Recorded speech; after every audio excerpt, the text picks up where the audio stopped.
Hello, আসসালামু আলাইকুম সবাইকে। সবাইকে শুনতে পাচ্ছেন কথা? বাচ্চারা সবাই শুনতে পাচ্ছেন? একটু আমাকে জাস্ট কমেন্টে জানান। হ্যাঁ, আজ শুনতে হবে। সাইদ, তুমি এখন রেস্ট নিতে পারো, সমস্যা নেই। ওকে, আমরা ক্লাস স্টার্ট করবো আজকের। সো আজকে আমরা মূলত হচ্ছে লাস্ট ক্লাসে অনুশীলনী পাঠের, ঈদের আগে তোমাদের মনে আছে রমজান মাসে আমরা হচ্ছে একটা ক্লাস নিয়েছিলাম অনুশীলনী বই নিয়ে। এবং সেখানে মোটামুটি হচ্ছে যে আমরা মোস্ট প্রবাবলি 10 থেকে 11টা পর্যন্ত হচ্ছে যে কমেন্ট শেষ করেছি। এখন আমরা হচ্ছে যে আসলে আস্তে আস্তে হচ্ছে বাকিগুলো নিয়ে আলোচনা করব, যে কিভাবে হচ্ছে যে আমাদের বাকি সকল জিনিসপত্র হচ্ছে যে কাজ করবে। অনুশীলনী পাঠের একটা সবচেয়ে ভালো সুবিধা হচ্ছে যে অনুসন্ধানী পাঠ ভালোভাবে পারে তার জন্য অনুশীলনী পাঠ আসলে কোনো ব্যাপার না। কিন্তু যার হচ্ছে যে অনুসন্ধানী পাঠে সমস্যা আছে তার জন্য মানে অনুশীলনী পাঠটা বুঝতে অনেক কষ্ট। So আমি সবসময় রেকমেন্ড করি যে যারাই হচ্ছে যে অনুসন্ধানী পাঠটা পড়তে চাচ্ছেন, মানে সরি, যারা হচ্ছে যে অনুশীলনী পাঠটা পড়তে যাচ্ছেন, অবশ্যই অনুসন্ধানী পাঠে এটার মানে কি বলে এটাকে, যে হচ্ছে যে রেলেভেন্ট পার্ট মানে টপিকগুলো আছে অনুসন্ধানী পাঠ থেকে সেটা অবশ্যই পড়ে নেবেন, নাহলে আপনাদের জন্য সমস্যা হয়ে যাবে। আচ্ছা, আমরা মোস্ট প্রবাবলি এই সেশন পর্যন্ত কমপ্লিট করেছি। আমি একটু কনফিউজ, যদিও আমি যতটুকু মনে আছে আমরা 9th এবং 10th সেশন থেকে শুরু করার কথা। কারো কি হচ্ছে যে আমাদের আইডিয়া আছে? 9 বা 10th সেশন পর্যন্ত মোস্ট প্রবলি আমরা লাস্ট ক্লাসে পড়েছি। তো আমি এটার থেকে হচ্ছে যে আলোচনা শুরু করছি, যে হচ্ছে যে আমাদের পরবর্তী, এবং আমরা আজকে কিন্তু সবগুলো স্লাইড কমপ্লিট করব। So huge amount of slides আছে, আমরা আজকে সবগুলো সেশন কমপ্লিট করব। আমরা এখানে দেখতে পাচ্ছি প্রথমেই বলা আছে, এটা হচ্ছে আমাদের 9th and 10th সেশন। কোনো পদার্থের গঠনের একক হচ্ছে পরমাণু, বা আমাদের হচ্ছে যেটা আমরা সবাই জানি যে একটা পদার্থের হচ্ছে যে যে মূল সেটা হচ্ছে একটা অ্যাটম বা পরমাণু। এবং এই অ্যাটম বা পরমাণুতে মূলত ইলেকট্রন এবং প্রোটন কিভাবে বিন্যস্ত থাকে সেটা আমরা মোটামুটি অলরেডি জেনেছি। আমরা অলরেডি বেসিকটুকু জানি যে এই যদি আমাদের একটা অ্যাটম হয় সেখানে ভিতরে থাকে হচ্ছে নিউক্লিয়াস। এই নিউক্লিয়াসের মধ্যে আমরা পেয়ে যাই proton and neutron.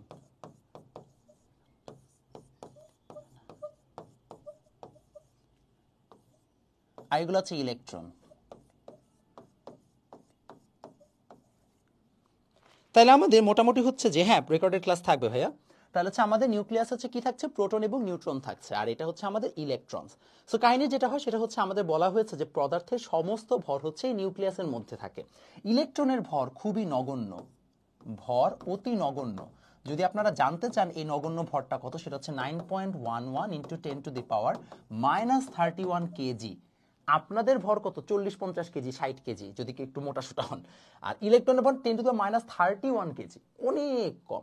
Compare to that নিউক্লিয়াসে আসলে আমাদের যে প্রোটন এবং নিউট্রন আছে, প্রোটন এবং নিউট্রনের ভর প্রায় হচ্ছে যে সেম। প্রোটনের ভর হচ্ছে আমরা যতটুকু জানি, আমার মনে আছে 1.67 ইন্টু 10⁻⁻, কত ছিল ভুলে গেলাম, -27 আর সামথিং ছিল। আচ্ছা দাঁড়া দেখিনি, আমি নিজেই ভুলে গেছি।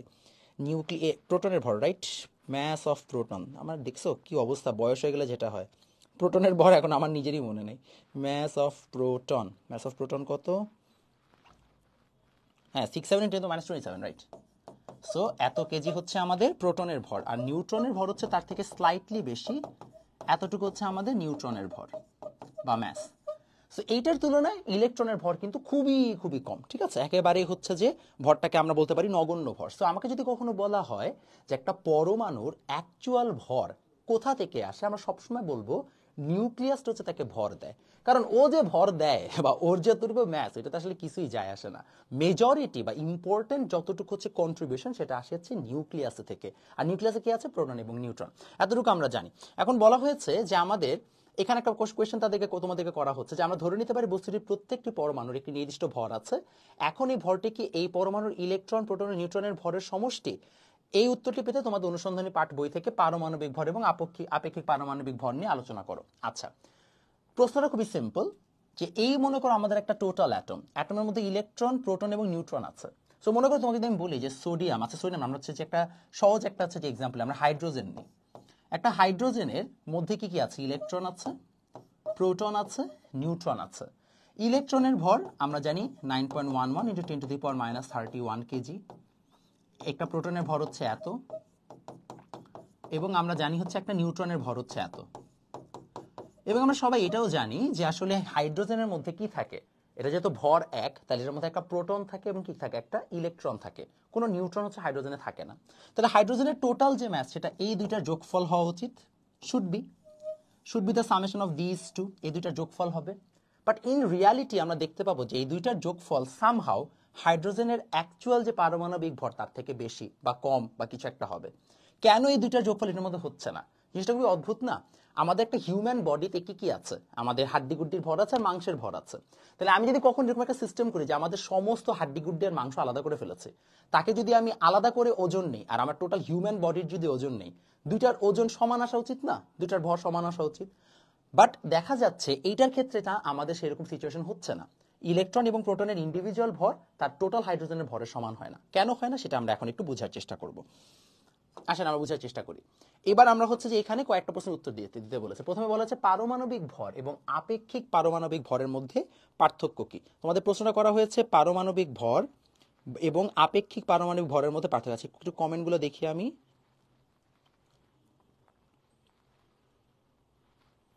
কমেন্টগুলো দেখছি। আচ্ছা, সো আমরা একটু বোঝার চেষ্টা করি। পারমাণবিক ভর যেটা আমরা বলছি সেটা হচ্ছে যে আমাদের এখানে রিলেটিভ, আমরা এটাকে বলি রিলেটিভ অ্যাটমিক ম্যাস, বা যেটাকে আমরা বলছি আপেক্ষিক পারমাণবিক ভর, রিলেটিভ অ্যাটমিক ম্যাস বা আপেক্ষিক পারমাণবিক ভর।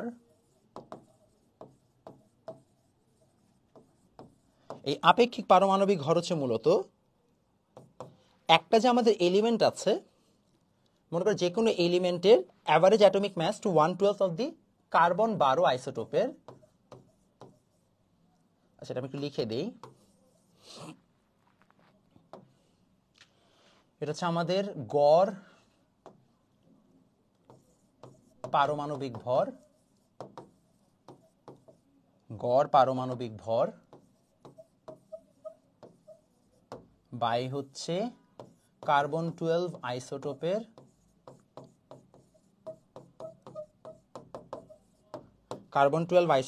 হচ্ছে যে আণবিক ভর।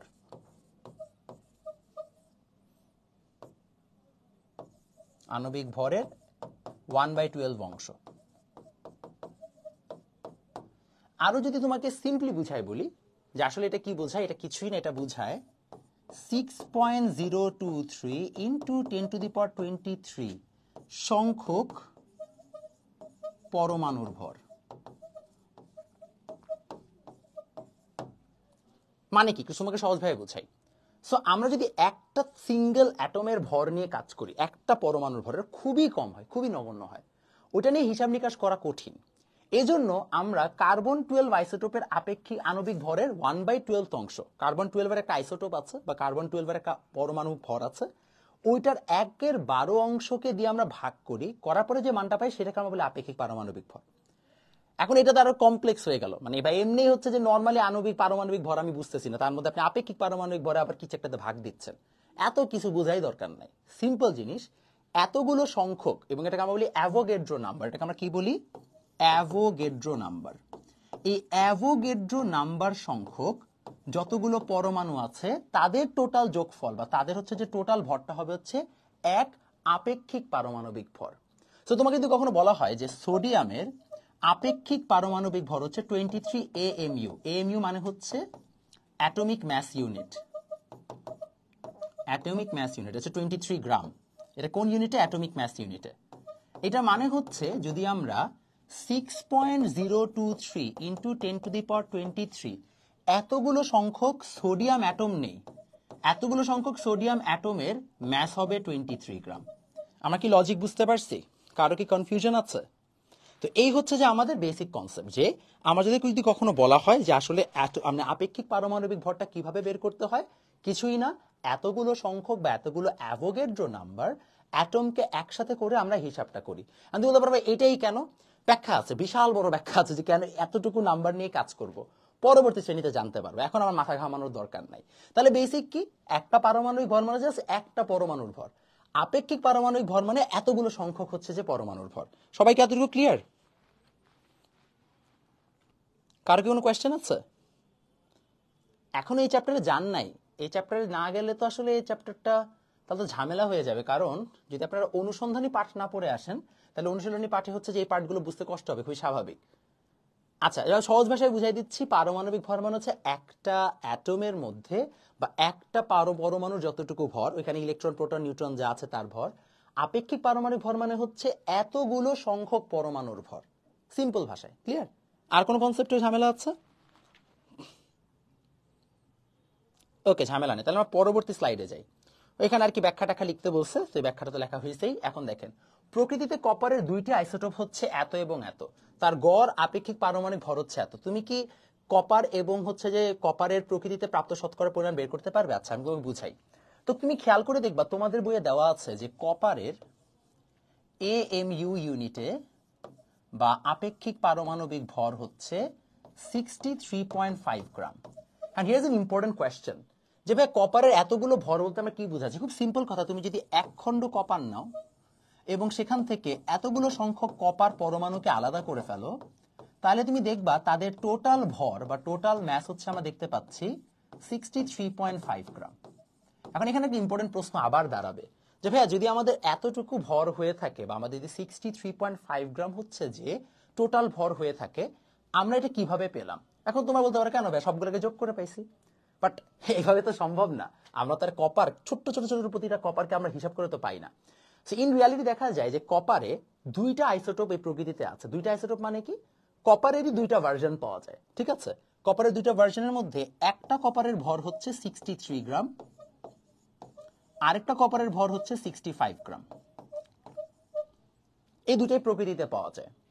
তো আমরা সামহাও হিসাব করে পেলাম যে আচ্ছা ঠিক আছে, কপারের এই দুইটার যতটুকু পাওয়া যায় প্রকৃতিতে, সেই হিসাবে 63.5 গ্রাম হচ্ছে যে আমাদের আপেক্ষিক পারমাণবিক ভর। তাহলে আমরা এই দুইটা থেকে এই নাম্বারটা পেলাম কিভাবে? জেনারেলি নিয়ম হচ্ছে, তুমি প্রকৃতিতে মনে করো এইটা পেয়েছো 25%, মানে 25%। তুমি যদি যে কোনো একটা আকরিক থেকে বা প্রকৃতি থেকে কপার খণ্ড বের করো, তাহলে 25% টাইমস তুমি আসলে 63 গ্রাম পাবা।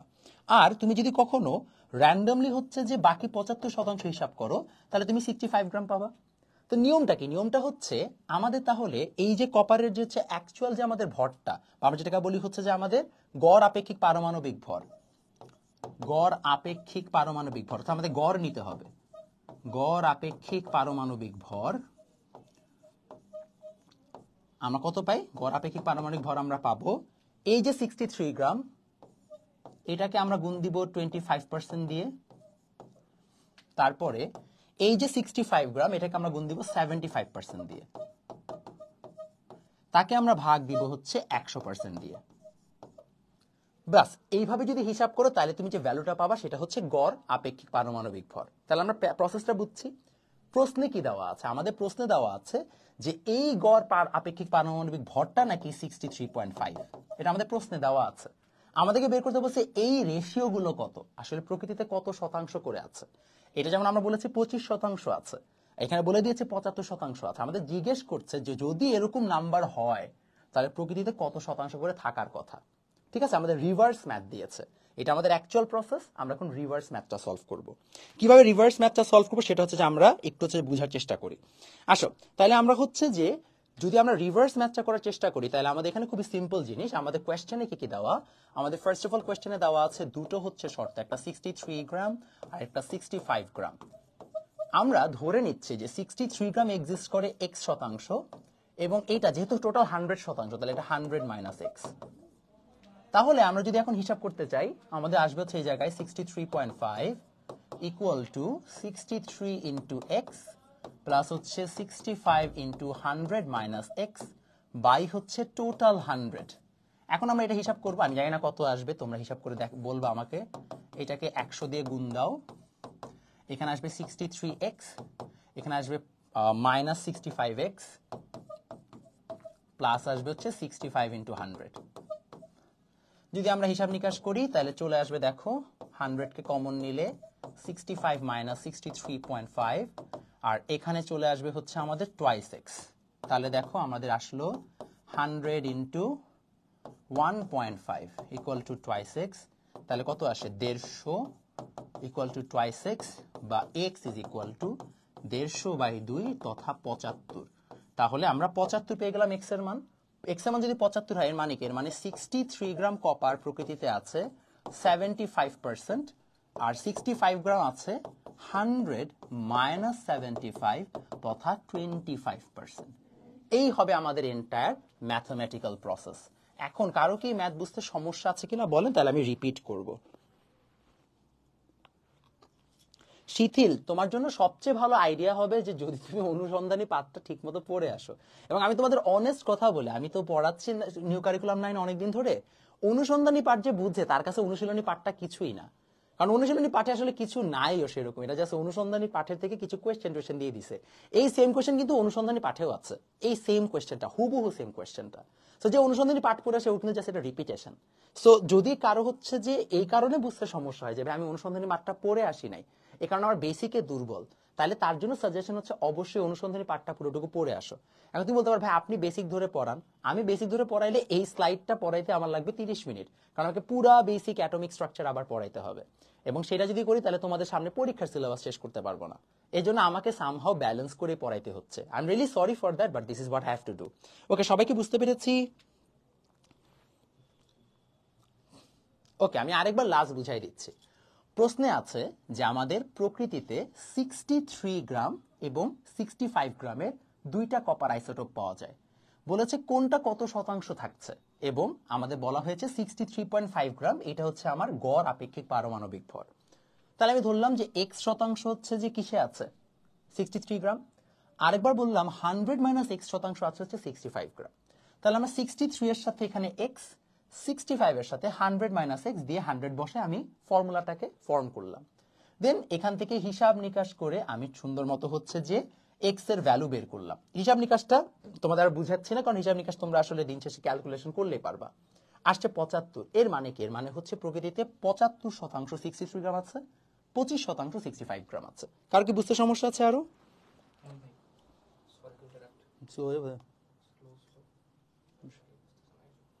সবার ডান? বুঝতে পেরেছি?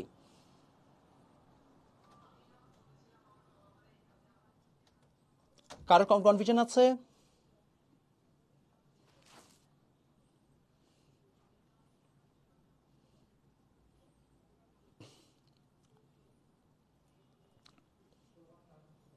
ওকে, আমরা তাহলে আগাই। যদি সবার কনফিউশন হচ্ছে দূর হয়ে যায় তাহলে আমরা এগিয়ে যাব।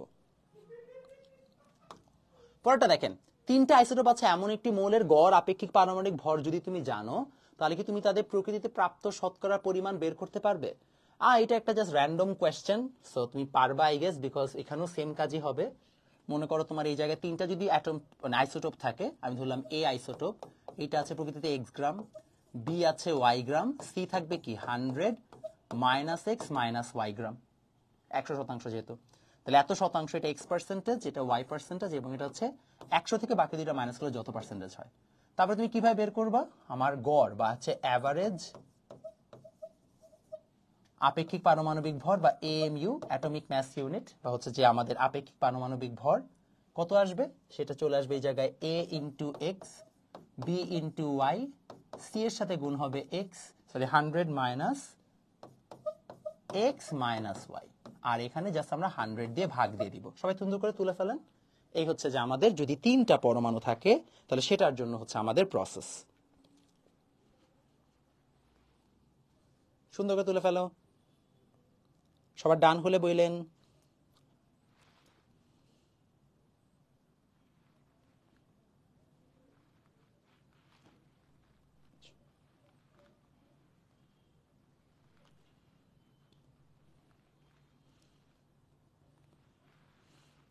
ওকে, সবার ডান।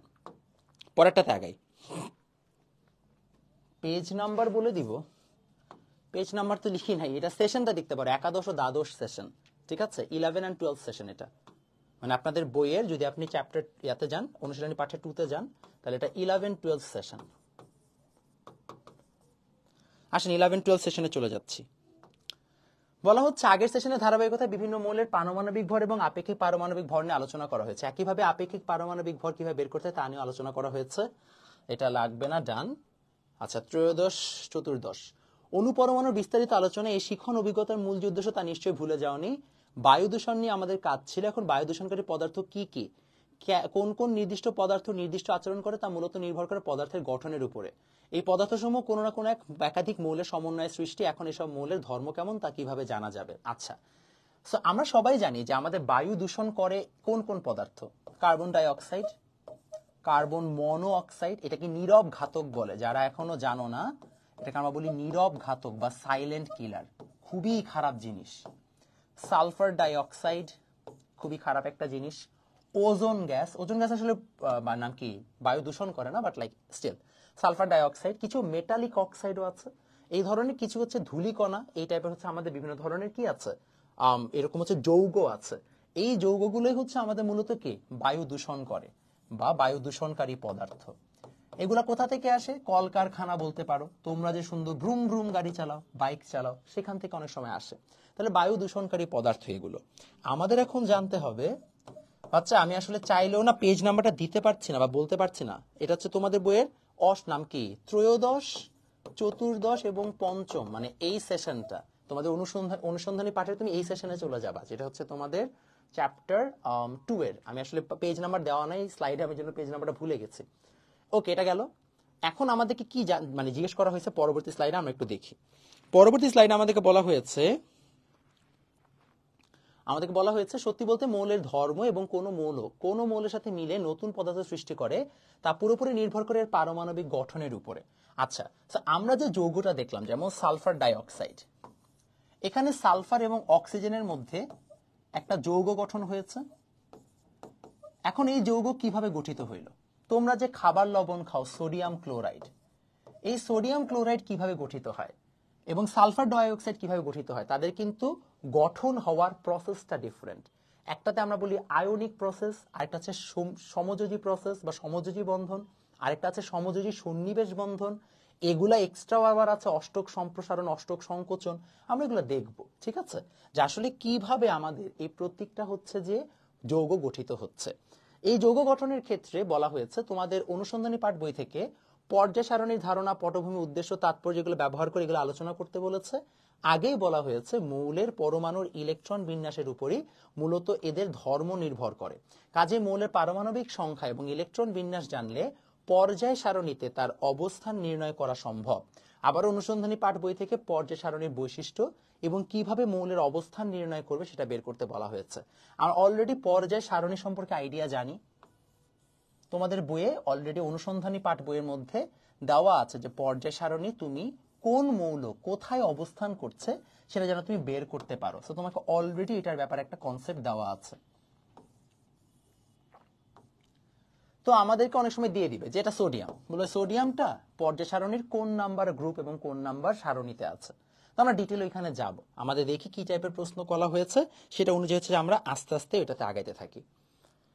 বলা হলো যে নিচের মৌলগুলোর অবস্থান নির্ণয় করো। এবার বইয়ে দেওয়া পর্যায় সারণীতে এই মৌলগুলোর সত্যিকার অবস্থান খুঁজে বের করো, তোমার নিজের উত্তরের সাথে মিলিয়ে নাও। তো কি কি প্রশ্ন দেওয়া আছে? প্রথমে হচ্ছে পটাশিয়াম। পটাশিয়ামের আণবিক ভর হচ্ছে 19। তো আসো পটাশিয়ামকে আমরা বসাই দিই। আণবিক ভর যদি 19 হয়, এটা 1s2, 2s2, 2p6, 3s2, 2 2 4 6 10, 10 2 12, 12 আর 6 18, 4s1। এই হচ্ছে আমাদের কি, তো আমাদের বলতে পারি পটাশিয়াম। এখন আমাদের বলা হচ্ছে এই যে পটাশিয়াম আছে, আচ্ছা কারো কি কোয়েশ্চেন আছে? আমি একটু দেখে নিই।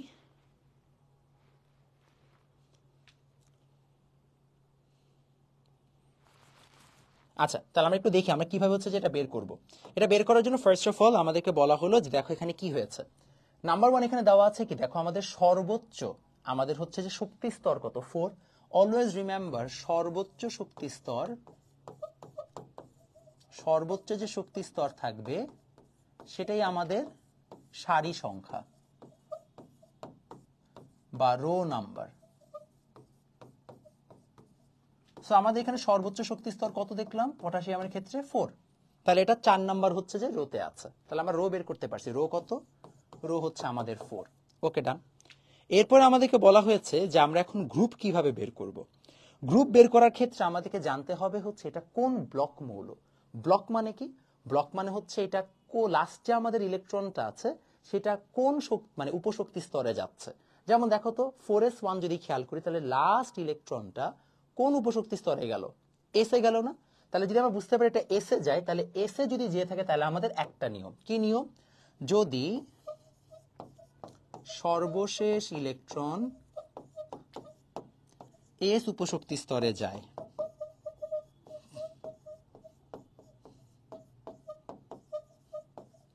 তো এস উপশক্তি স্তরে গেলে আমরা কি করব? আমরা জানি যদি আমাদের সর্বশেষ ইলেকট্রনটা এস উপশক্তি স্তরে যায়, ইন দ্যাট কেস আমাদের সিস্টেম হচ্ছে আমাদের এস এর উপরে যত হচ্ছে যে আমাদের ইলেকট্রন নাম্বার থাকবে, এস এর উপরে যে নাম্বারটা থাকবে এই নাম্বারটাই হবে হচ্ছে আমাদের গ্রুপ নাম্বার। তাহলে দেখো তো বাচ্চারা, আমাদের এখানে এস এর উপরে কয়টা ইলেকট্রন? একটা। তাহলে আমাদের এইটা গ্রুপ নাম্বারও হবে 1। তাহলে এটা কত নাম্বার গ্রুপ? গ্রুপ হচ্ছে 1। ক্লিয়ার? কারো কনফিউশন আছে? Anyone has any confusion? আচ্ছা, আই ডোন্ট রিয়েলি থিঙ্ক যে আপনাদের কারো কনফিউশন থাকার কথা। তাহলে আমরা বুঝতে পারলাম যে পটাশিয়ামের হচ্ছে যে সর্বোচ্চ শক্তিস্তর যেহেতু 4, তাহলে এটা সারি সংখ্যা 4। গ্রুপ 1 কত? কারণ আমাদের সর্বশেষ ইলেকট্রন এসে গেলে নিয়ম হচ্ছে এস এর উপরে যে পাওয়ারটা থাকে, পাওয়ার মানে আসলে যতগুলো ইলেকট্রন যাচ্ছে সেটা হবে তার গ্রুপ নাম্বার। ক্লিয়ার? বুঝতে পেরেছি? কারো কনফিউশন আছে? কারো মনে হয় না কনফিউশন আছে?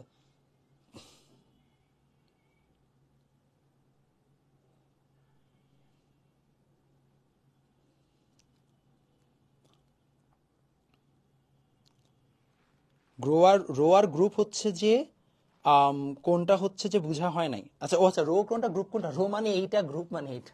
এটা হচ্ছে মানে কলাম আর কি, যেগুলো সেগুলো গ্রুপ, আর এই বরাবর হচ্ছে রো। ঠিক আছে, এটা তো সোজা জিনিস, সেজন্য আর ব্যাখ্যা দিই। ওকে, এখন হচ্ছে যে আমাদের রুবিয়াম। তো হচ্ছে রুবিয়াম যদি আমরা বের করতে চাই, তাহলে রুবিয়ামের হচ্ছে আমাদের ফার্স্ট অফ অল জানা লাগবে যে হচ্ছে যে আমাদের পারমাণবিক সংখ্যা কত, তাই না? তাহলে রুবিয়ামের পারমাণবিক সংখ্যা, বা আমরা বলতে পারি হচ্ছে যে এলিমেন্ট নাম্বার আমরা আগে ফার্স্টে জেনে নেই। আমাদের এলিমেন্ট নাম্বার হচ্ছে রুবিয়ামের, খেয়াল করে দেখো 37। 37 যদি হয়, আমরা 37কে আবার হচ্ছে এখন ইলেকট্রন বিন্যাস করব। ইলেকট্রন বিন্যাস করলে আমাদের জন্য আইডিয়াটা ক্লিয়ার হবে। দেখেন, আমরা রুবিয়ামের হচ্ছে ইলেকট্রন বিন্যাস করি।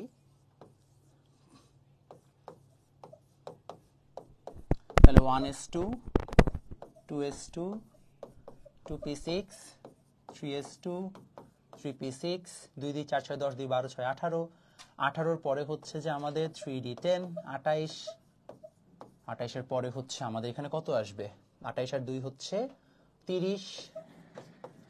30-এর পরে হচ্ছে 36 এবং 5s1। সো যদি আমাদের এটাই হচ্ছে তার মানে হচ্ছে যে কি বলে এটাকে ইলেকট্রন বিন্যাস হয়, অনেক সময় আমরা এই ইলেকট্রন কনফিগারেশনকে এইভাবে লিখতে পারি। এটা মানে হচ্ছে ক্রিপ্টনের ইলেকট্রন বিন্যাস, তারপরে 5s1। তাহলে এটাও তো সেম ভাবে সব বোঝা যাচ্ছে, সর্বোচ্চ শক্তি স্তর 5। তাহলে আমাদের রো নাম্বার হবে 5, আর কলাম নাম্বার বা যেটা আমরা বলি গ্রুপ নাম্বার, আমাদের গ্রুপ হবে কত? 1। সিমিলার রিজনে তাহলে গ্রুপ হবে 1। কারো কনফিউশন আছে? Anyone has any confusion? আচ্ছা, নিয়ম কি ছিল? নিয়ম হচ্ছে সর্বশেষ ইলেকট্রন যেই শক্তি স্তরে যাবে, অর্থাৎ সর্বোচ্চ শক্তি স্তর যেটা হবে, যেমন এখানে 5, সেটাই রো নাম্বার। আর গ্রুপ নাম্বার কিভাবে বের করবো? গ্রুপ নাম্বার বের করার টেকনিক হচ্ছে যদি এস এ সর্বোচ্চ মানে সর্বশেষ ইলেকট্রনটা যায়, if the last electron grows in subshell S বা উপশক্তি স্তর এস এ যদি যায়, তাহলে এস এর উপর যে পাওয়ারটা থাকে, পাওয়ার মানে হচ্ছে যে ইলেকট্রন নাম্বারটা থাকে, সেটাই হয় আমার গ্রুপ নাম্বার। তাহলে আমরা হচ্ছে যে এটা খুবই সহজে আমরা বুঝতে পারছি, রাইট? তাহলে আমাদের হচ্ছে যে রুবিয়াম এবং আরেকটা কি ছিল মানে পটাশিয়াম, এই দুটো হচ্ছে আমরা ডান করেছি। রুবিয়াম পটাশিয়ামের পরে আমাদের দিয়েছে হচ্ছে গোল্ড, অরাম যেটা গোল্ড। গোল্ডের ক্ষেত্রে আমরা কি করব? আমরা জানেন তো এইউ হচ্ছে যে আমাদের গোল্ড, নাকি আপনারা জানেন না? এটা জানা থাকা দরকার। এইউ হচ্ছে আমাদের গোল্ড। তাহলে আমরা যদি এখন গোল্ডের হচ্ছে যে একটু খেয়াল করে দেখি, গোল্ড হচ্ছে আমাদের টেকনিক্যালি কত নাম্বার মৌল? আমি যতদিন 47 নাম্বার মৌল, ভুলে গেছি। গোল্ড কত? গোল্ড হচ্ছে যে আমাদের 47, রাইট? নাকি কত নাম্বার? গোল্ডের এলিমেন্ট নাম্বার একটু বের করে নিই, দাঁড়াও। গোল্ডের এলিমেন্ট নাম্বার আমি যদিও শিওর, ও 79, সরি 79। যদি গোল্ডের 79 হয়ে থাকে, তাহলে আমরা এটাকে কিভাবে এখন হচ্ছে যে বিন্যাস করে দেখাবো। গোল্ডের ক্ষেত্রে আমাদের যখন এত বড় হচ্ছে যে অ্যাটমিক নাম্বারস থাকে, উই জেনারেলি ডু নট হচ্ছে যে write the entire electron configuration, পুরাটা লিখি না। আমরা কি করি? তখন আমরা এইভাবে ইলেকট্রন কনফিগারেশনটা লিখি যে এটা হচ্ছে যে জেননের ইলেকট্রন কনফিগারেশন, অর্থাৎ 18 নম্বর গ্রুপের ইলেকট্রন কনফিগারেশন পর্যন্ত সেট। এরপরে যা যা আছে সেটা কি? এরপরে আছে আমাদের 4f14, 5d10, 6s1। এই হচ্ছে আমাদের কিসের? গোল্ডের ইলেকট্রন কনফিগারেশন। তাহলে যদি সেটা হয়ে থাকে, এখন খেয়াল করে দেখেন, আমাদের এই জায়গায় যখন আমরা বের করব যে হচ্ছে যে কিভাবে হচ্ছে আমরা এইটার ইলেকট্রন বিন্যাস বের করতে চাই, এটার ইলেকট্রন বিন্যাস বের করার ক্ষেত্রে কিন্তু যথেষ্ট ঝামেলা আছে। কিভাবে ঝামেলা আছে আসলে আমরা দেখাই। ফার্স্ট অফ অল আমাদের জানা দরকার যে যখন আমরা গোল্ডের ইলেকট্রন বিন্যাস বের করছি সেটা সবার আগে হচ্ছে যে কোন নাম্বার ইলেকট্রনে মানে কোন হচ্ছে যে সাবশেলে গিয়েছে। আমরা যদি খেয়াল করে দেখি গোল্ডের সর্বশেষ ইলেকট্রনটা গিয়েছে হচ্ছে 4f এ, তাহলে আমরা বলতে পারি হচ্ছে যে সর্বশেষ ইলেকট্রন গেছে এফ উপশক্তি স্তরে। রো নাম্বার বের করা সহজ, কারণ আমাদের হাইয়েস্ট কত মানে শক্তি স্তর 6, তাহলে আমরা বলতে পারি রো নাম্বার বা রো হচ্ছে 6। রো নাম্বার বের করা সহজ, বাট কিভাবে হচ্ছে যে আমরা এখন এলিমেন্ট বের করব, আমরা কিভাবে হচ্ছে যে এলিমেন্ট বলছি, আমরা কিভাবে হচ্ছে গ্রুপ নাম্বারটা বের করব।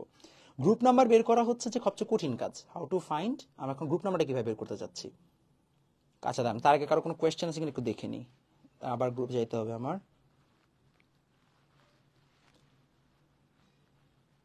কারো কোয়েশ্চেন আছে না? আচ্ছা যারা আচ্ছা ঠিক আছে, ওকে। তো আমরা মোটামুটি বুঝতে পারবো যে কিভাবে বের করতে হয়। সো জেনারেলি যদি আমাদের সর্বশেষ ইলেকট্রন যাই হচ্ছে এফ উপশক্তি স্তরে, কাজটা কিভাবে করতে হয়, তখন আমাদের কাজ হচ্ছে এরকম।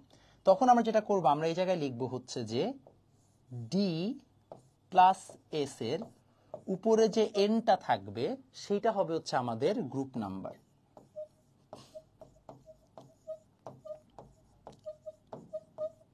যদি আমাদের সর্বশেষ ইলেকট্রন কখনো হচ্ছে যে এরকম সিস্টেমে যায়, অর্থাৎ হচ্ছে আমাদের 4f14 এ গেল, 5d10 আর 6s1, এরকম সিস্টেমে গেলে আমাদের তখন কি করতে হবে, তখন হচ্ছে ডি এবং এস এর অর্থাৎ ডি অরবিটাল এবং এস অরবিটালের যে টোটাল হচ্ছে যে যোগফলটা থাকবে সেটা হবে হচ্ছে আমার গ্রুপ নাম্বার। তাহলে হিসাব করলে কত আসতেছে আমাদের এখানে, গ্রুপ নাম্বার আসতেছে 10 প্লাস 1 তথা 11। এগুলো প্রত্যেকটা আপনাদের অনুসন্ধানী পাঠে কিন্তু মোটামুটি বলা আছে, বাট স্টিল এগেন হচ্ছে যে যেটা আপনাদের সলভ করতে দেওয়া আছে আমি জাস্ট সলভটা করে দিচ্ছি।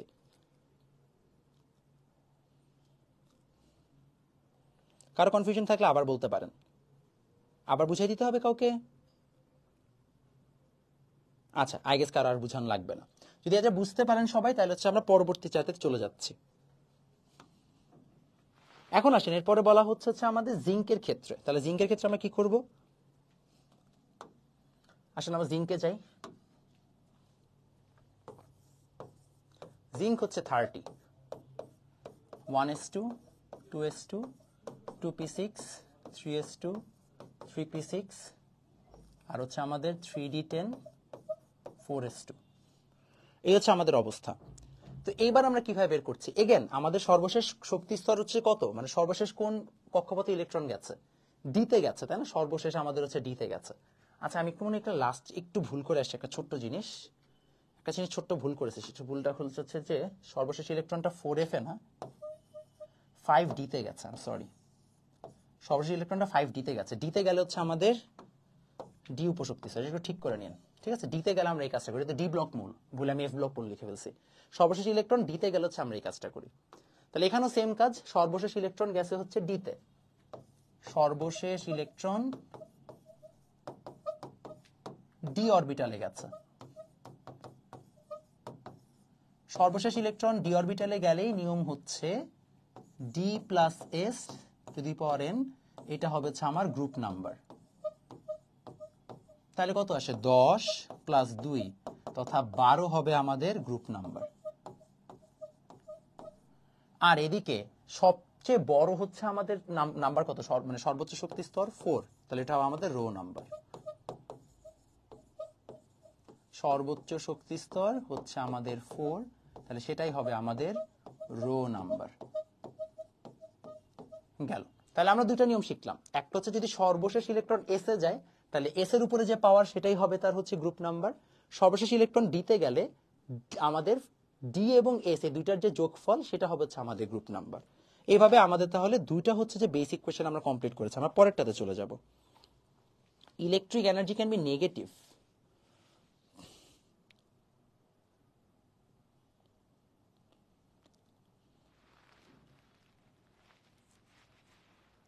সবার এতটুকু ডান? সে শক্তি স্তরে এস না থাকলে কি হবে? শক্তি স্তরে এস এর কাহিনী না, কাহিনীটা হচ্ছে সর্বশেষ ইলেকট্রন কোথায় যাচ্ছে। সর্বশেষ ইলেকট্রন যদি ডিতে যায় তাহলে এই নিয়ম, সর্বশেষ ইলেকট্রন এসে গেলে হচ্ছে জাস্ট এসের উপরে পাওয়ারের নিয়ম। ঠিক আছে, ওকে, এতটুকু ডান হয়েছে। এতটুকু ডান হইলে আমাদের পরে হচ্ছে ব্যারিয়াম। ব্যারিয়ামের পরে আছে অ্যান্টিমনি। আমরা ব্যারিয়ামটাতে আগে যাই। ব্যারিয়ামটা কিভাবে সলভ করব? ব্যারিয়ামের যদি হচ্ছে যে আমরা আগে এলিমেন্ট নাম্বারটা দেখি, এটা হচ্ছে ব্যারিয়াম। ব্যারিয়ামের ক্ষেত্রে ব্যারিয়ামের হচ্ছে যে আমাদের টোটাল ব্যারিয়ামের নাম কি, এলিমেন্ট নাম্বার কত? এলিমেন্ট নাম্বার ব্যারিয়াম মোস্ট প্রবাবলি কত নাম্বার হবে? আচ্ছা, আগে আমি ইলেকট্রন বিন্যাসটা লিখি। ব্যারিয়ামের ইলেকট্রন বিন্যাস হচ্ছে এরকম, জেনন 6s2, অর্থাৎ এটা সর্বশেষ হচ্ছে যে ইলেকট্রনটা যায় হচ্ছে যে এস অরবিটালে। তাহলে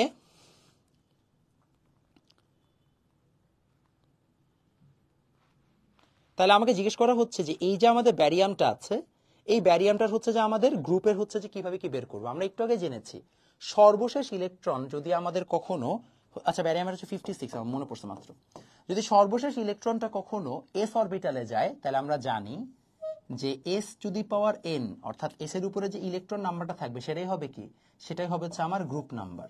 তাহলে বুঝাইতেই পারতেছি যে আমাদের ব্যারিয়ামের ক্ষেত্রে ইলেকট্রনের যদি বিন্যাসটা খেয়াল করি তাহলে ব্যারিয়ামের ক্ষেত্রে আমাদের গ্রুপ নাম্বার হবে হচ্ছে 2। আর সর্বশেষ ইলেকট্রনটা মানে সর্বোচ্চ শক্তি স্তর কত? সর্বোচ্চ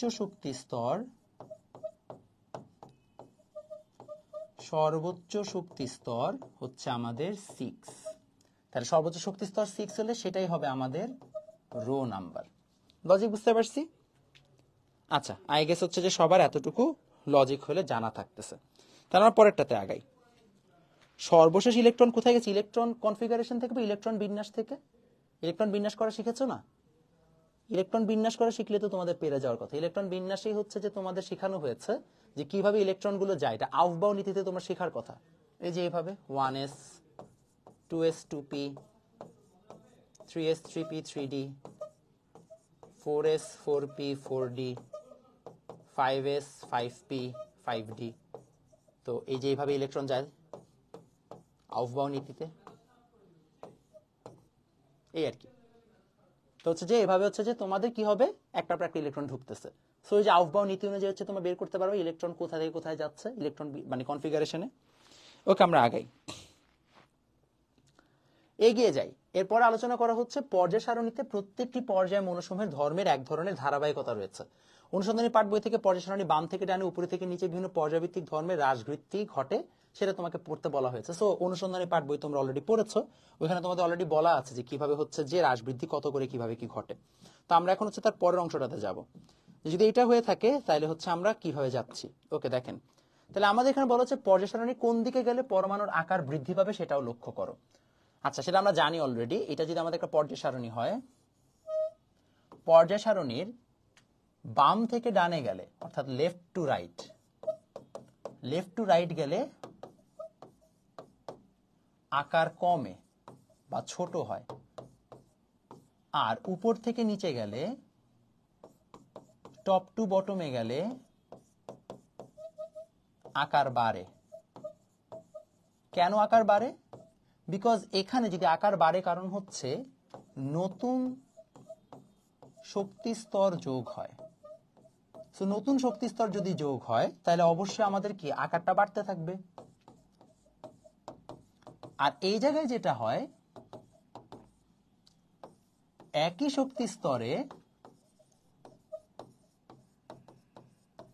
শক্তি স্তরের ইলেকট্রন ও নিউক্লিয়াসে প্রোটন সংখ্যা বাড়ে। তো যদি প্রোটন সংখ্যা বাড়ে তাহলে চিন্তা করো, এই হচ্ছে আমাদের একটা অ্যাটম, এখানে আমাদের নিউক্লিয়াস আছে, আমাদের এখানে আছে ইলেকট্রনস। তো আমাদের যদি এইটার মধ্যে ইলেকট্রনের সংখ্যা বাড়তে থাকে আর এখানে যদি প্রোটন সংখ্যা বাড়তে থাকে তাহলে ও কি আরো বেশি হচ্ছে যে জোরে ওকে আকর্ষণ করবে না? তখন বেশি জোরে আকর্ষণ করলে আমাদের এই যে হচ্ছে পরমাণুটা আছে সেটা আরো সংকুচিত হয়, আর ছোট হয়ে যায়। কারণ কি, অনেক জোরে আকর্ষণ করতেছে। সো বাম থেকে ডানে গেলে একই শক্তি স্তরে ইলেকট্রন এবং নিউক্লিয়াসে প্রোটন সংখ্যা বাড়ে। অন দি আদার হ্যান্ড উপর থেকে নিচে গেলে নতুন শক্তি স্তর যোগ হয়, তাই এখানে আকার ছোট হয় কিন্তু এখানে আকার আস্তে আস্তে বড় হতে থাকে। বুঝতে পেরেছি? কারো কি কোনো ধরনের কনফিউশন আছে? ওকে, কারো কোনো ধরনের কনফিউশন তাহলে নাই। আমরা তাহলে পরেরটাতে আগাচ্ছি। তারপরে বলা হচ্ছে কোন মৌলের পরমাণুর আকার তুলনামূলক বড়, পরমাণুর আকার অনুযায়ী বড় থেকে ছোটর দিকে নিচের মৌলগুলোকে সাজাও। আচ্ছা, এখানে অনেকগুলো মৌল দেওয়া আছে, নাম কি, ক্যালসিয়াম দেওয়া আছে, ব্রোমিন দেওয়া আছে, তারপর হচ্ছে যে ডার্মস্টেডিয়াম দেওয়া আছে, অক্সিজেন, জেনন, ম্যাগনেসিয়াম, ক্রোমিয়াম, বহুত হচ্ছে মৌল দেওয়া আছে। আমাদেরকে ফার্স্ট অফ অল জানতে হবে কোনটা কোন মৌল এবং কত নাম্বার হচ্ছে যে এলিমেন্ট কোথায় কোথায় আছে। সো প্রবলেম ইজ অফকোর্স যেহেতু হচ্ছে যে তোমাদের এই জায়গায় এটা জানো না, তোমরা হচ্ছে সবচেয়ে ভালো হবে তোমরা যদি বইয়ের পিরিয়ডিক টেবিলটা আপাতত পাশাপাশি নিয়ে নাও, তোমাদের পিরিয়ডিক টেবিল সামনে নিয়ে নিলে তোমাদের জন্য হচ্ছে বুঝতে সহজ হবে, তাহলে তোমাদের জন্য ইজিয়ার হবে টু আন্ডারস্ট্যান্ড। যেমন আমি একটু তোমাদের এখানে দেখিয়ে দিই, আমি হচ্ছে যে প্রত্যেকটা হচ্ছে পজিশনটা বুঝাই দিই। যেমন এটা মনে করো ক্যালসিয়াম, ক্যালসিয়ামটা কত নাম্বার রোতে আছে?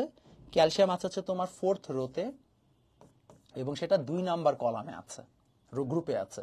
ব্রোমিনটা তুমি যদি খেয়াল করে দেখো, ব্রোমিনটা হচ্ছে ঠিক ক্যালসিয়ামের আরো একটু নিচে, সেটা 6 নাম্বার হচ্ছে যে রোতে আছে। ডার্মস্টেডিয়াম তুমি যদি খেয়াল করে দেখো তাহলে ডার্মস্টেডিয়াম হচ্ছে টোটাল 110 নাম্বার মৌল। কাইন্ড অফ তুমি বলতে পারো এটা হচ্ছে এইখানে আছে। আচ্ছা, আমি একটু মুছে তোমাদের ঠিক মতো দেখাই, তাহলে তোমাদের জন্য সুবিধা হবে। দেখেন এটা ক্যালসিয়াম, এটা হচ্ছে আমাদের 4 নাম্বারগুলো দিয়ে দিই।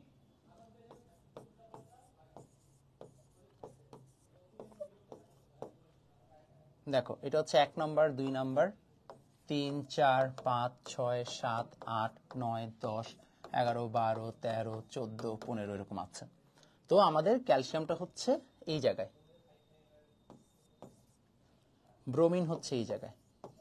ঠিক আছে, ক্যালসিয়াম আর ব্রোমিন আমরা এই জায়গায় দেখতে পাইলাম। তারপর দেখো এখানে কি বলা আছে, তারপর হচ্ছে ডার্মস্টেডিয়াম, সেটা হচ্ছে 110। 110 হচ্ছে তোমার, এটা কত নাম্বার আসে?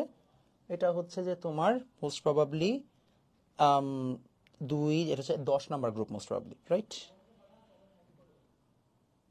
10 নাম্বার গ্রুপ, তাহলে এটা এই জায়গায়।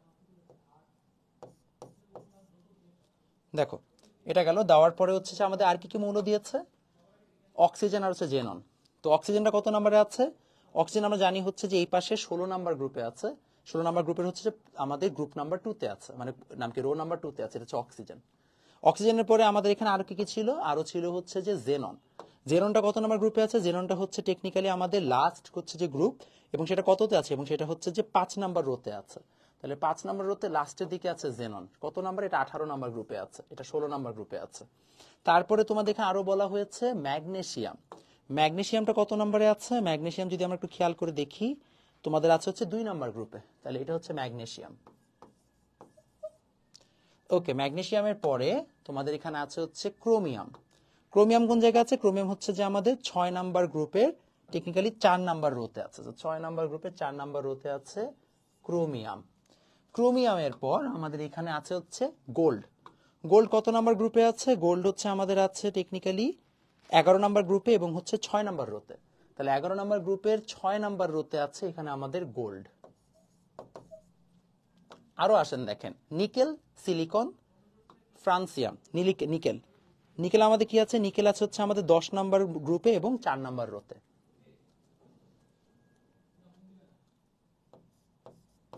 এটা হচ্ছে নিকেল। নিকেলের পরে আমাদের এখানে আছে সিলিকন। সিলিকন কত? সিলিকন আমাদের এখানে আছে হচ্ছে 14 নাম্বার গ্রুপে এবং সেটা আছে 3 নাম্বার রোতে। তাহলে এই জায়গায় যদি দেখো, এই হচ্ছে সিলিকন গেল। ওকে, ডান। এটার পরে আমাদেরকে বলা হয়েছে আর কি আছে? ফ্রান্সিয়াম আর হচ্ছে আমাদের এখানে হচ্ছে যে ফ্লোরিন। ফ্লোরিন হচ্ছে 17 নাম্বার গ্রুপে এবং 17 নাম্বার হচ্ছে অক্সিজেনের পরে, সেখানে ফ্লোরিন আর হচ্ছে যে আছে এখানে কি ফ্রান্সিয়াম। ফ্রান্সিয়ামটা আমাদের এখানে টেকনিক্যালি চলে আসবে হচ্ছে যে 7 নাম্বার গ্রুপে এবং সেটা 1 নাম্বার রোতে। এখন আমাদের সবগুলোর মধ্যে হচ্ছে আকার নিয়ে আলোচনা করতে বসে, বিশাল বড় গ্যাঞ্জাম। তো আমরা কিভাবে সবগুলোকে এখন হচ্ছে হিসাব নিকাশ করব? খেয়াল করে দেখো, আমাদের প্রথম টাস্ক হচ্ছে কোনগুলো উপরে আছে সেটা দেখা। তো রো হিসাব করলে দেখো আমাদের কাছে হাইয়েস্ট হচ্ছে যে নাম কি, সবচেয়ে ছোট হচ্ছে 2 নাম্বার রোতে। 2 নাম্বার রোতে আমরা জানি যত ডানে যাব তত ছোট হতে থাকবে। তো ডানে গেলে যদি ছোট হতে থাকে, সবচেয়ে ডানে কে আছে? ফ্লোরিন, 17 নাম্বার গ্রুপে, তারপরে অক্সিজেন, তারপরে ম্যাগনেসিয়াম। তাহলে যদি আমি হিসাব করি, সবচেয়ে ছোট হচ্ছে ফ্লোরিন, তার থেকে বড় হচ্ছে অক্সিজেন, তার থেকে বড় হচ্ছে ম্যাগনেসিয়াম। হইলো? থার্ড রোতে আসো। থার্ড রোতে আমাদের কে কে আছে? থার্ড রোতে আমাদের শুধুমাত্র হচ্ছে যে কি আছে? সিলিকন। তাহলে তারপরে আসবে সিলিকন। তাহলে আমাদের এই তিনটার কাজ শেষ। এরপর আসো ফোর্থ রোতে। ফোর্থ রোতে ক্যালসিয়াম, ক্রোমিয়াম আর হচ্ছে নাম কি, নিকেল একসাথে আছে। সবচেয়ে ওই সাইডে কি আছে? নিকেল। তাহলে তারপরে আসবে নিকেল, তারপরে আসবে ক্রোমিয়াম, তারপর হচ্ছে যে সবচেয়ে বড়, তারপরে বড় কে? ক্যালসিয়াম। এরপর আবার নিচে আসো। 5 নাম্বার যদি আমরা রো দেখি তাহলে কি আছে? 5 নাম্বার রোতে টেকনিক্যালি শুধুমাত্র আমাদের এটা কি আছে? গোল্ড আছে। গোল্ড কি 5 নাম্বার রোতে ছিল? হ্যাঁ, সরি, গোল্ড হচ্ছে 6 নাম্বার রোতে। সরি, গোল্ড হচ্ছে 6 নাম্বার রোতে। তাহলে 5 নাম্বার রোতে আমাদের ইয়া আছে, কি বলে এটাকে? জেনন ছিল। জেনন হচ্ছে যে আমাদের 5 নাম্বার রোতে। তাহলে এরপরে আসবে হচ্ছে আমাদের জেনন। এই যে জেনন ছিল 5 নাম্বার রোতে। জেননের পরে 6 নাম্বার রোতে আছে ব্রোমিন আর হচ্ছে গোল্ড। তাহলে এরপরে আসবে হচ্ছে আমাদের কে আসবে? আমাদের তারপরে সবচেয়ে ছোট হচ্ছে গোল্ড, গোল্ডের থেকে বড় হচ্ছে ব্রোমিন। এবং ফাইনালি চলে আসবো 7 নাম্বার রোতে। 7 নাম্বার রোতে ফ্রান্সিয়াম আর হচ্ছে যে ডার্মস্টেডিয়াম আছে। তাহলে আমাদের এখানে টেকনিক্যালি আসবে হচ্ছে ডিএস আগে, বিকজ এই সাইডে যত থাকুক ছোট, বামে আসলে বড়। তাহলে এই হচ্ছে আমাদের টোটাল ক্রোম। এইভাবে আমাদেরকে ক্রোমটা বের করতে হবে। বুঝতে পেরেছি? বিশাল বড় ঝামেলা। আমাদেরকে যদি ক্রোমটা বের করতে হয়, প্রথমে সবগুলোকে পর্যায় সারিতে সাজাবো, রো ওয়াইজ যাব। ফার্স্ট রোতে সবচেয়ে ডানেরটা হচ্ছে সবচেয়ে ছোট, তো ওইটা আগে লিখে তারপরে এই পাশেরটা রিপিট। সেকেন্ড রোতে যাব, সবচেয়ে ডানেরটা লিখে এই পাশে রিপিট। থার্ড রোতে যাব, সবচেয়ে ডানেরটা লিখে এই পাশে রিপিট। এইভাবে হচ্ছে আমাদের জিনিসগুলো আগাইতে থাকবে। ক্লিয়ার? ডান? আমরা আগাইতে পারি?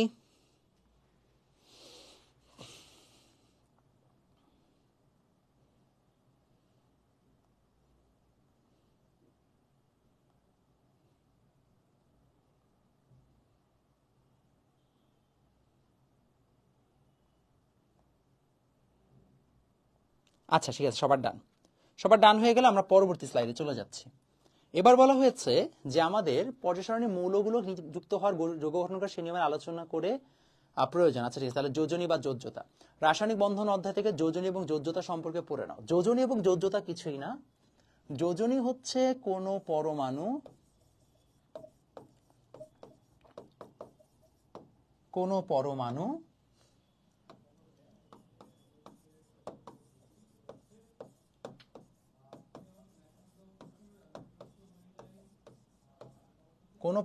যৌগ গঠন করার জন্য সময়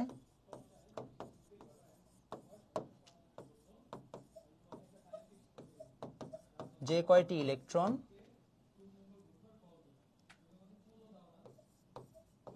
এক্সচেঞ্জ বা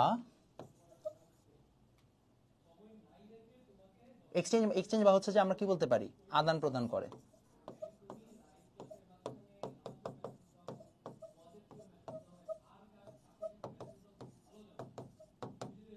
ঠিক আছে, তাকে আমরা কি বলি? তাকে আমরা বলি হচ্ছে যোজনী।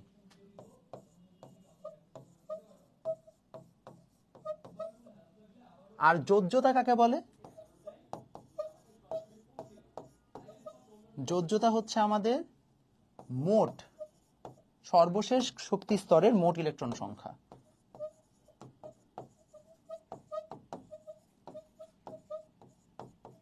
সর্বশেষ শক্তি স্তরের মোট ইলেকট্রন সংখ্যা। সাপোজ, এবং সবসময় যে যোজ্যতা এবং যোজনী সেম হবে এমন না। যেমন যদি আমরা জিঙ্কের কথাই চিন্তা করি, আচ্ছা জিঙ্ক বাদ দেই, আমরা কোনটাকে নিলে হচ্ছে সবচেয়ে ভালো হয়? আচ্ছা, যেমন আমরা সালফারের কথা যদি চিন্তা করি, sulphur 1s2 2s2 2p6 3s2, কত আসে? 2 2 4 আসে 10, আর 10 আর 4 হচ্ছে এখানে 16। তাহলে আমাদের যোজ্যতা কত? যোজ্যতা হচ্ছে আমাদের এখানে 6। কারণ কি, সর্বশেষ শক্তি স্তর হচ্ছে 3, তার মধ্যে 6টা ইলেকট্রন আছে। যোজনী কত? যোজনী এখানে টেকনিক্যালি 2 4 6 তিনটাই যোজনী হতে পারে। কেন? বিকজ সালফারের আমরা দেখব একটু পরে বিভিন্ন যৌগ গঠন করার সময় কখনো 2টা ইলেকট্রন, কখনো 4টা ইলেকট্রন, কখনো 6টা ইলেকট্রন আদান প্রদান হচ্ছে। কখনো সে শেয়ার করছে, কখনো সে প্রদান করছে, কখনো সে অ্যাকসেপ্ট করছে, এটসেট্রা। যার কারণে আমরা বলতে পারি যে আমাদের এখানে যোজনী হচ্ছে যে টেকনিক্যালি যতগুলো ইলেকট্রন সে আদান প্রদান করে, এবং যোজনী চেঞ্জ হয়। অর্থাৎ তুমি যেই যৌগ গঠন করছো তার অনুযায়ী যোজনী, বাট যোজ্যতা চেঞ্জ হবে না। যোজ্যতা হচ্ছে সর্বশেষ যে মানে সর্বমোট যে কটা ইলেকট্রন সংখ্যা আছে। ক্লিয়ার? আমরা আগাতে পারি।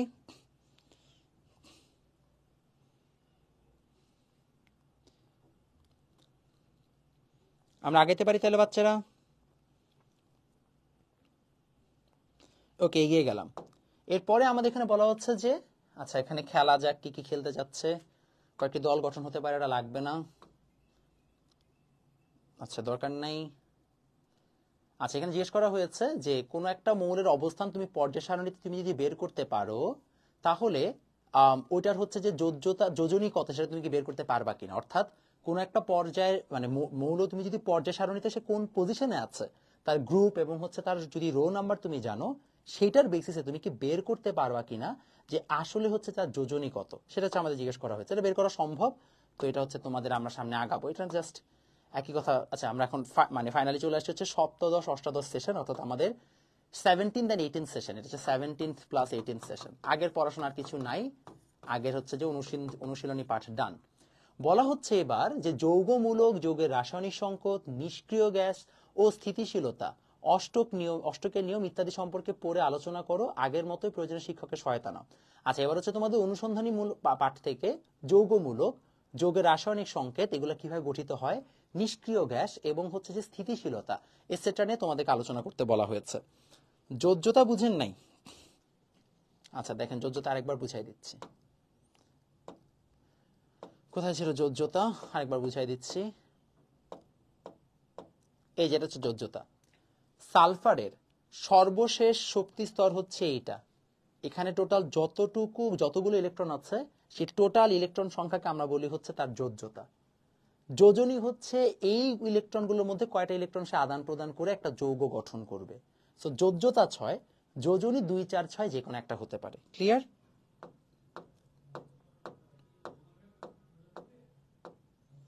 ওকে, আমাদের এতটুকু ডান হয়েছে।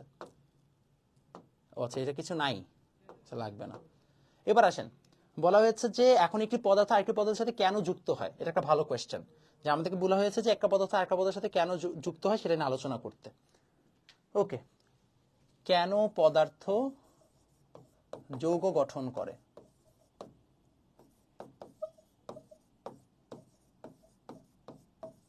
এটা খুবই সিম্পল, রিজন হচ্ছে স্থিতিশীলতা অর্জন করার জন্য। স্থিতিশীলতা অর্জন করার জন্য।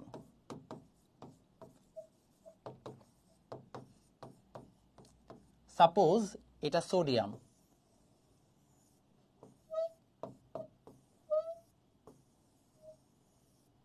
সোডিয়ামের সর্বপ্রথম কক্ষপথ আছে 2টা ইলেকট্রন, তারপরে আছে 8টা ইলেকট্রন, তারপরের নাম কি কক্ষপথে আছে কয়টা, 2 আর 8 10, তাহলে তার সর্বশেষ কক্ষপথ আছে 1টা ইলেকট্রন। আমরা জানি প্রত্যেকটা যৌগ মানে মৌল অষ্টক পূর্ণ অবস্থায় থাকতে চায়, অর্থাৎ সে সর্বশেষ কক্ষপথে 8টা ইলেকট্রন রাখতে চায়। তো এখানে সোডিয়ামের সর্বশেষ একটা ইলেকট্রনে এক্সট্রা ইলেকট্রন আছে।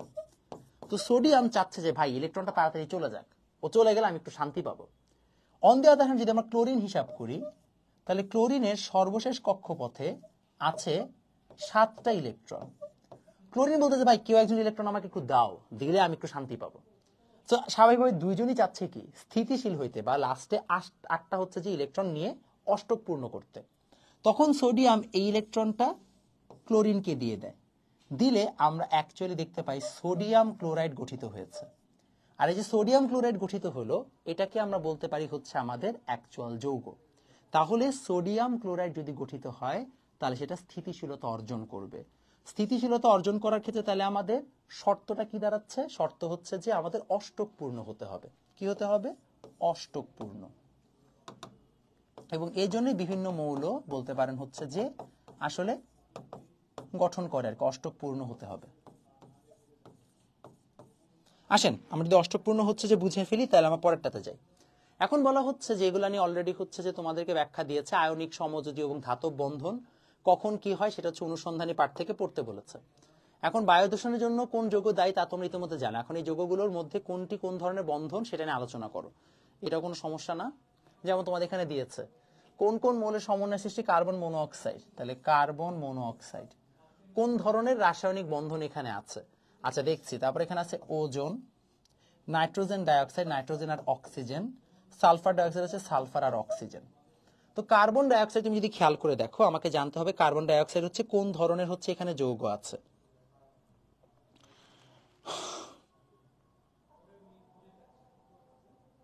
কার্বন ডাইঅক্সাইড আমরা কি ধরনের হচ্ছে যে বন্ড দেখি, কার্বন ডাইঅক্সাইডে যদি আমরা একটু হচ্ছে যে এদের মৌলটা দেখি, এই হচ্ছে কার্বন, কার্বনের সর্বশেষ কার্বনের ইলেকট্রন বিন্যাস কি 1s2 2s2 2p2, তাহলে কি 6টা, তাহলে সর্বশেষ কক্ষপথে 4টা ইলেকট্রন আছে। এখন 4টা ইলেকট্রন তো দিয়ে দিতে পারবে না, 4টা ইলেকট্রন নিতেও পারবে না, খুব কঠিন হয়ে যায়। অক্সিজেনে যদি খেয়াল করে দেখো, অক্সিজেনের আছে 6টা ইলেকট্রন,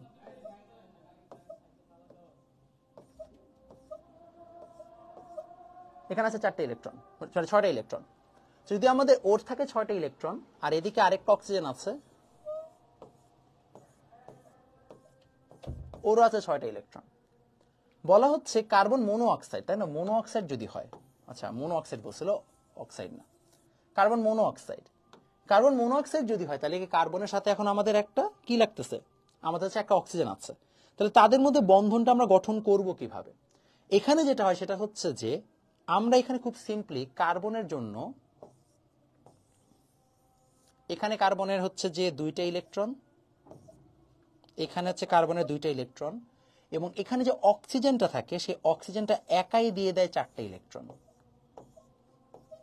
দেওয়ার মাধ্যমে, রাইট? এখানে অক্সিজেন দিয়ে দেয় হচ্ছে 2টা ইলেকট্রন, সরি ওর তো আসেই 2টা ইলেকট্রন, ও 4টা দিবে কেন? আচ্ছা সরি, এখানে হচ্ছে যে আমাদের যে নাম কি অক্সিজেন ছিল, অক্সিজেন হচ্ছে যে 2টা ইলেকট্রন এখানে আছে, সরি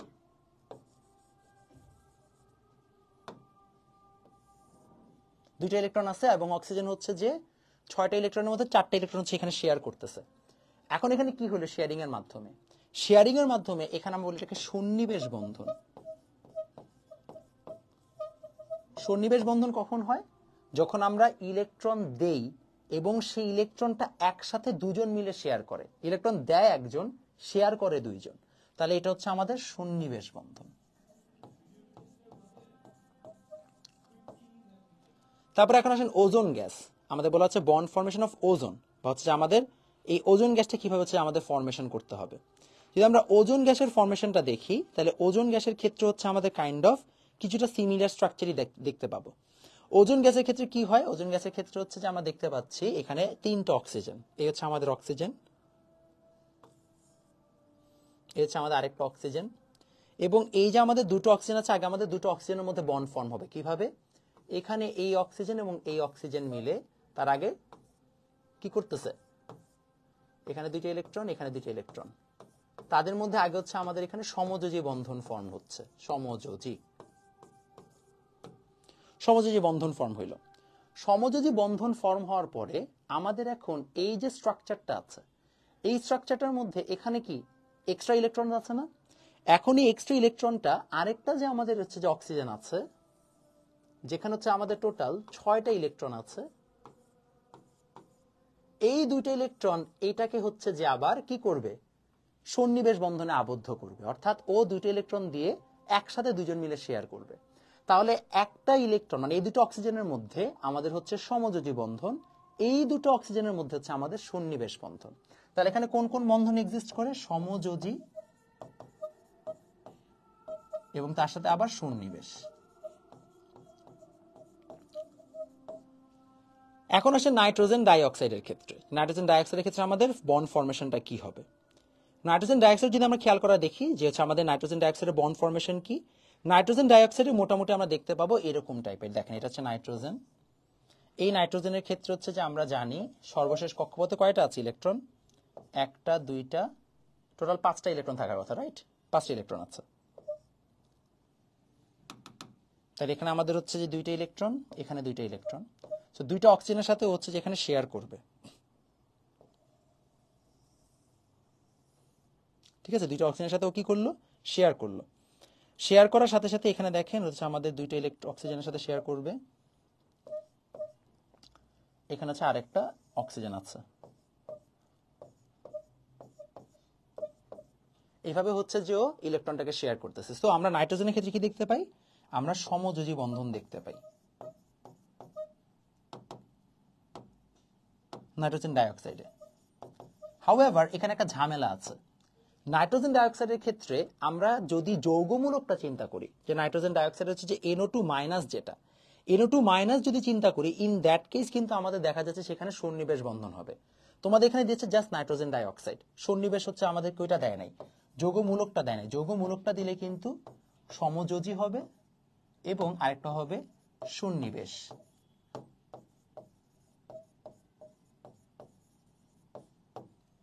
ফাইনালি আছে সালফার ডাইঅক্সাইড। সালফার ডাইঅক্সাইডের ব্যাখ্যা দিচ্ছি না, কারণ সালফার ডাইঅক্সাইডের ক্ষেত্রে হচ্ছে যে আমাদের মোটামুটি তোমরা বুঝতেই পারছো কি ধরনের হচ্ছে বন্ড আসতে পারে। সালফার ডাইঅক্সাইড যদি আমরা খেয়াল করে দেখি, তাহলে সালফার ডাইঅক্সাইডেও আমাদের হচ্ছে যে প্রায় সিমিলার কাহিনী, এখানে জাস্ট সমযোজী বন্ধন ফর্ম হবে, এখানে খুব একটা সন্নিবেশ বন্ধন আসবে না। তো এই গেল হচ্ছে আমাদের মোটামুটি ছক যে আসলে কোনটাতে কি হচ্ছে। এরপরে আসেন, এরপরে হচ্ছে যে আমাদের একই কথাবার্তা,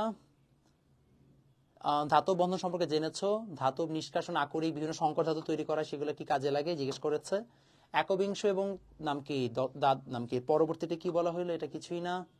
কোথায় তৈরি হয়, রাসায়নিক বিক্রিয়ার উৎপাদ হিসেবে তৈরি হয় কিনা, কি ধরনের প্রযুক্তি কৌশল কাজে লাগিয়ে এই ক্ষতিকর পদার্থের নিঃসরণ বন্ধ করা সম্ভব, এটা তোমাদের বইয়ে বলা আছে। পরিকল্পনা নিচের ফাঁকা ঘরে এঁকে লেখো। আচ্ছা, এখন তোমাদের জিজ্ঞেস করছি কিভাবে তোমরা হচ্ছে যে এই যে আমাদের বিভিন্ন ধরনের দূষণকারী পদার্থ আছে সেগুলোকে তুমি হচ্ছে ফিল্ট্রেশন কিভাবে করবা। তো ফিল্ট্রেশন করার ক্ষেত্রে তোমাদের অনেক টাইপের প্রসেস আছে, যেমন হচ্ছে যে আমরা ফার্স্ট অফ অল একটা বলি যে চিমনি ব্যবহার করা, চিমনি ব্যবহার করা যায়। তারপর হচ্ছে যখন তোমরা মানে পার্টিকুলারলি হচ্ছে যে গাড়ি থেকে বিভিন্ন হচ্ছে গ্যাস যখন নির্গত করা হয়, তখন সেখানে বেশ কিছু বিশুদ্ধকরণ প্রসেস আছে, বেশ কিছু রাসায়নিক হচ্ছে বিক্রিয়া আছে, যেগুলোর মাধ্যমে এগুলো করা যায়। ওয়েস্ট ডিসপোজালের ক্ষেত্রে আমরা অনেক ধরনের রিয়াকশন দিতে পারি।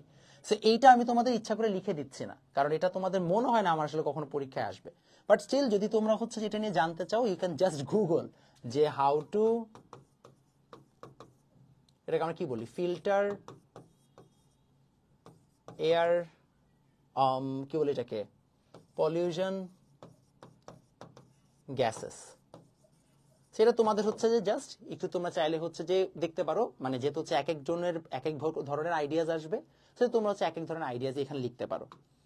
আচ্ছা, এটা বলছে যে স্থানীয় প্রশাসন আচ্ছা, এখানে বিশাল বড় কাহিনী। এতে তোমাদেরকে এখন বলছে যে বিভিন্ন হচ্ছে এমপি মন্ত্রীকে আমন্ত্রণ জানিয়ে তোমাদের এই সকল বিষয় সম্পর্কে মানে আইডিয়া দিতে বলেছে। আচ্ছা, ভাবনার খোরাকটা ভালো বলছে। ক্লিন এনার্জি কি, বিভিন্ন উৎস থেকে এটি সম্পর্কে জানার চেষ্টা করো। আচ্ছা, ক্লিন এনার্জি তোমাদেরকে বুঝাই দিই, ক্লিন এনার্জিটা বুঝাই দিই। ক্লিন এনার্জি হচ্ছে যেটাতে কোনো দূষণ নাই, যেমন নিউক্লিয়ার এনার্জি, তারপরে হচ্ছে তোমাদের সোলার এনার্জি,